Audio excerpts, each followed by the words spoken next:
शहजाद साहब, क्या लगता है आपको, अगर अमन मुआहिदा करीब है तो फिर बहरी जहाज़ों पर हमलों का सिलसिला अभी तक क्यों नहीं रुका? अच्छा, आपके जो बुनियादी सवाल का जो जवाब है, जहां आपने पूछा कि अमेरिका हुर्मुज पे ईरान को दबाव में ला सकेगा, इसका जवाब है नहीं। इसलिए कि अमेरिका अब आहिस्ता आहिस्ता इस जगह से बाहर जा चुका है, सिवाय शायद दो तीन जहाज़ों के जिन्होंने के नाका लगा के रखा हुआ है और ईरान के तेल को बंद किया हुआ। उसके अलावा उस मेरे ख्याल में अब अमेरिका का कोई इंटरेस्ट यहाँ पे नहीं रह गया। और वो भी एक तरह से इत्माम हुज्जत है।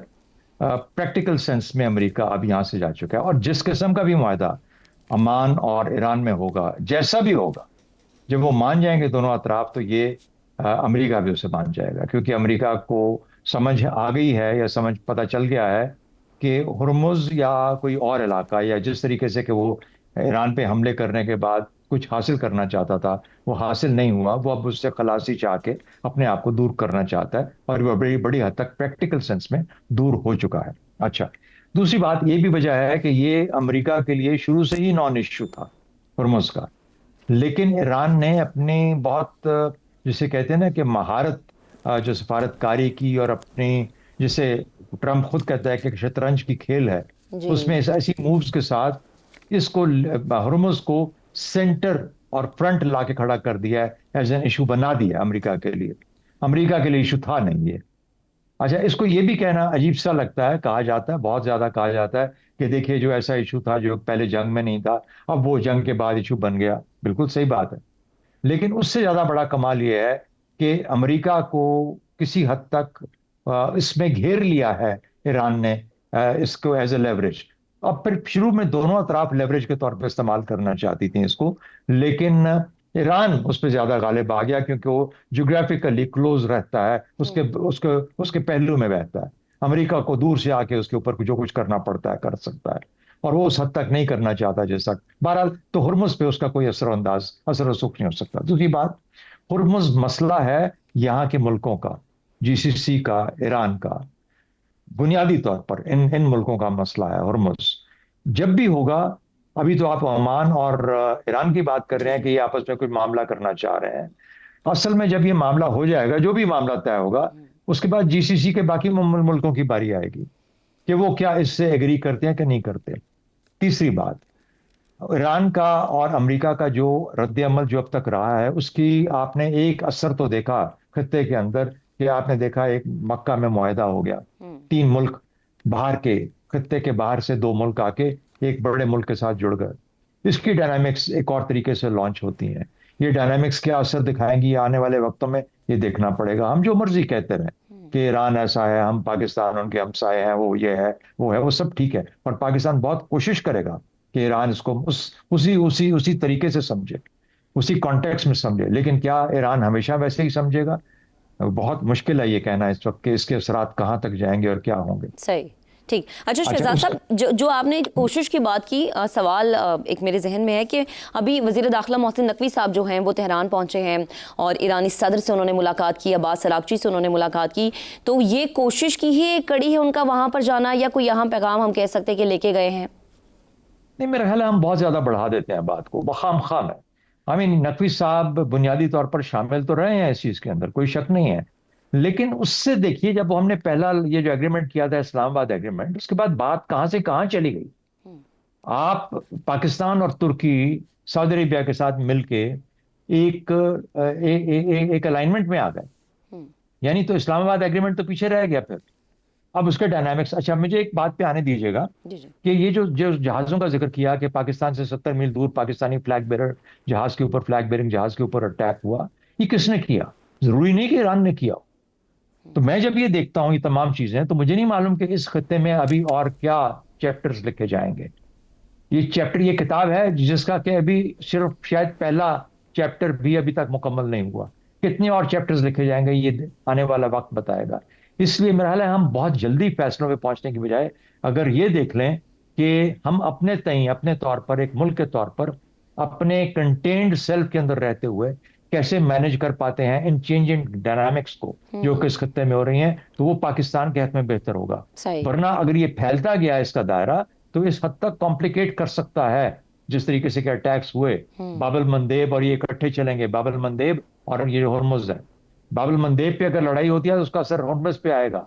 हुर्मुज पे तो खत्म हो गई तकरीबन, अब लड़ने वाला ही वहां कोई नहीं है, तो इसलिए बाबल जो कुछ होगा बाबल मंदेब पे होगा। तो ये मुश्किलात ऐसी है कि इनको बहुत कट एंड ड्राइड चीजों के अंदर समोना और उनके ऊपर कोई अपना हतमी फैसला देना इम्पॉसिबल हो चुका है। बहुत ही तब्दीलियां इस वक्त की हो रही हैं और बनती जा रही हैं, और किताब के चैप्टर्स लिखे जा रहे हैं और चैप्टर्स खुले हुए हैं, अभी तक किताब अभी तक मुकम्मल नहीं। ठीक है शहजाद साहब, आपका कमेंट आगे। जैगम साहब, आपकी तरफ आते हैं।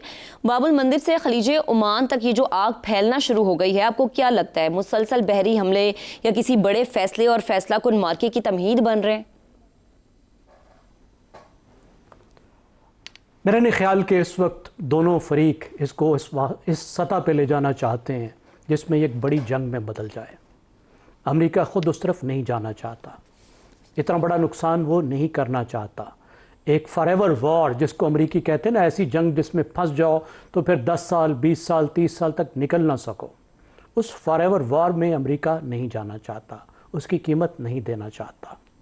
अमेरिका यहाँ से निकलना चाहता है, और निकलना चाहता है इस वजह से कि बहुत बुरी तरह से वो फंस चुका है। डोनाल्ड ट्रंप नथनों से धुएं निकाल सकते हैं, लेकिन अमेरिका इस वक्त इस स्ट्रेट को नहीं खुलवा सकता, हुर्मुज़ को नहीं खुलवा सकता।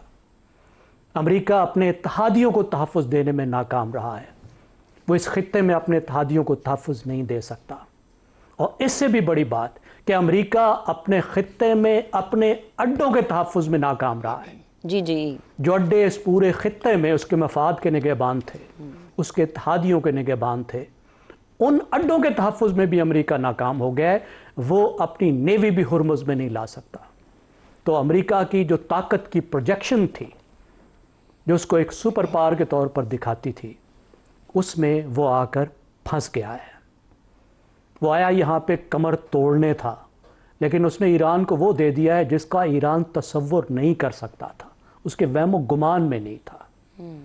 और वो चीज़ है कि इस इलाके की क्रिटिकल जोग्राफ़ी पर ईरान का कंट्रोल, इस इलाके का जो पूरा जोग्राफिया है, उसकी अहम तरीन जगह, उसकी बैकबोन, उसकी क्रिटिकल जोग्राफ़ी, वो है हुर्मुज़।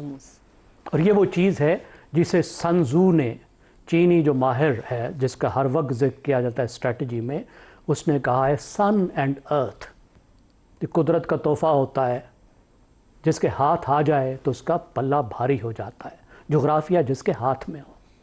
और हमें तो ऐसा लगता था कि ईरान को ख़ुद इस बात का एहसास नहीं था कि ये जोग्राफिया उसके लिए कितनी बड़ी ताकत बन सकता है, और अमेरिका और इसराइल ने आके ये ताकत उसके हाथ में थमा दी। जब इस खित्ते के दूसरे इलाके के जो दूसरे मुल्क हैं, जी, जो अमेरिका पर इन्हिसार कर रहे थे, और पूरी दुनिया के लिए एक मुश्किल पैदा हो गई है, क्योंकि पूरी दुनिया के मफादात इस इलाके से वाबस्ता हैं। दुनिया का 20% तेल यहाँ से निकलता है। तो ईरान आबनाए हुर्मुज़ को एक लिवरेज के तौर पर डिस्कवर करने के बाद, उसका कंट्रोल हासिल करने के बाद, उसको मैक्सिमम फ़ायदे के लिए इस्तेमाल करना चाहता है। वो इसके ज़रिए से ऐसा मुआहदा हासिल करना चाहता है जिससे उसके मफादात का देर पा तहफ़्फ़ुज़ हो, और वो भी ऐसी सूरत में जबकि ट्रस्ट का कोई लेवल नहीं है। अमेरिका और इसराइल को भी ईरान पर ट्रस्ट नहीं है, लेकिन ईरान का तो मसला ही दूसरा है ना। उसके साथ तो मुआहदे करके तोड़े गए हैं, मुआहदे करके फिर जंगें की गई हैं, और मुआहदों के प्रोसेस के दरमियान में उस पर हमले किए गए हैं। अमेरिका की एक और मुश्किल ये है कि अमेरिका के अपने जो मिसाइल से तहफ़्फ़ुज़ करने वाले जो हथियार थे, जो इंटरसेप्टर थे, अब थार्ड जो सबसे अहम था, वो 80% ख़त्म हो चुका है। पेट्रियाट जो था वो आधा ख़त्म हो चुका है। अब हालत पिछली बार ये हो गई थी कि अमेरिका के ईरान के जो मिसाइल हैं उनको सेलेक्टिवली टारगेट कर रहे थे, तमाम को टारगेट नहीं कर रहे थे ताकि इंटरसेप्टर महफूज रह सकें।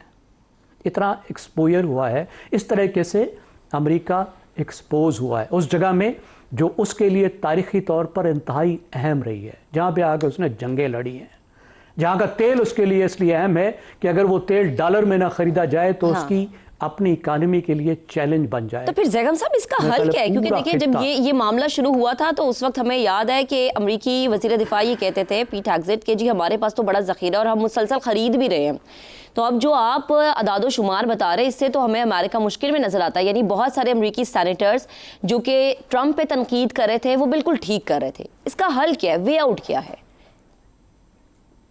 देखिए ताकत की तो बात कर दी। देखिए अमेरिका की ताकत का तो दुनिया में कोई जोड़ नहीं है, बहुत बड़ी वो ताकत है, लेकिन आप अपनी ताकत को किसी जुग्राफिया में इस्तेमाल करते हैं और बाज़ औक़ात बहुत बड़ा हाथी एक तंग जगह में से फंसता है कि उसके लिए निकलना मुश्किल हो जाता है। तो यहाँ पे जो चीज़ अमेरिका के ख़िलाफ़ गई है वो वहाँ की जोग्राफ़ी है कि जहाँ में वहाँ के हिलने के फिर काबिल नहीं है। देखिए हल तो है नेगोशिएटेड सोल्यूशन। अमेरिका की तरफ से इस बात का इकरार कि अब वो दुनिया की वाहिद ताकत नहीं है और ये मसला दुनिया की जो दूसरी दो बड़ी ताकतें हैं ख़ास तौर पर यानी चीन और रूस और उसके साथ जो इलाकाई ममालिक हैं उनके साथ मिलकर इस पूरे खित्ते के देरपा अमन के लिए उसके लिए कोई फ्रेमवर्क बनाने के लिए वो है इसका देरपा हल।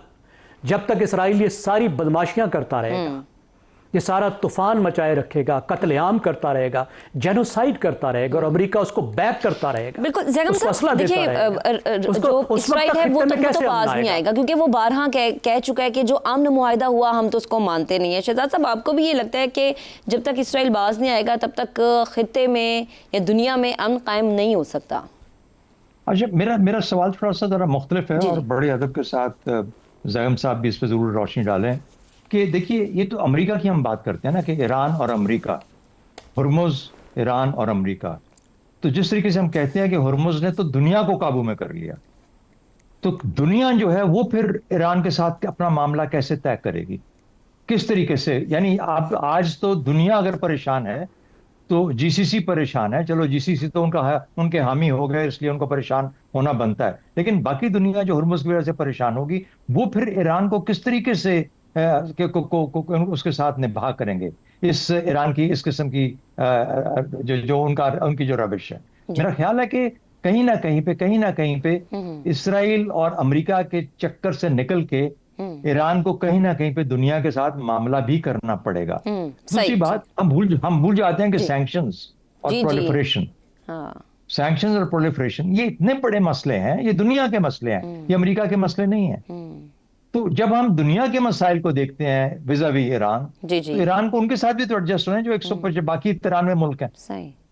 मुझे यहाँ पे लगता है कि जहां पर आके हमारी जो बातचीत होती है जी, जी। वो पूरे तरीके से इस हमागिरी के तौर पे लेके के अंदाज में इसको शायद एड्रेस नहीं करती। बिल्कुल बिल्कुल ठीक कह रहे हैं शहजाद साहब। आमिर साहब आपकी तरफ आते हैं, क्या अमेरिका और ईरान वाकई अमन चाहते हैं या दोनों फरीक? जी जी जी जी जैगम साहब क्या ऐड करना चाह रहे हैं आप? जी नहीं, मैं देखिए मैं बिल्कुल इत्तेफाक करता हूं चौधरी साहब से और यही पॉइंट था मेरा कि देखें फिर टेबल पे दूसरी दुनिया को होना चाहिए ना। चीन के कितने मफादात हैं, चीन के लिए हुर्मुज़ कितना अहम है, अमेरिका से भी ज्यादा अहम है। चीन टेबल पर क्यों नहीं सही। है, रूस टेबल पर क्यों नहीं है? तो ये मसला मैं वही कह रहा हूं। बिल्कुल जैगम साहब, बल्कि बहुत से हल्के तो कहते हैं कि बैनुल-अक़वामी मसला है तो बैनुल-अक़वामी तौर पे हल होगा। बिल्कुल बहुत सारे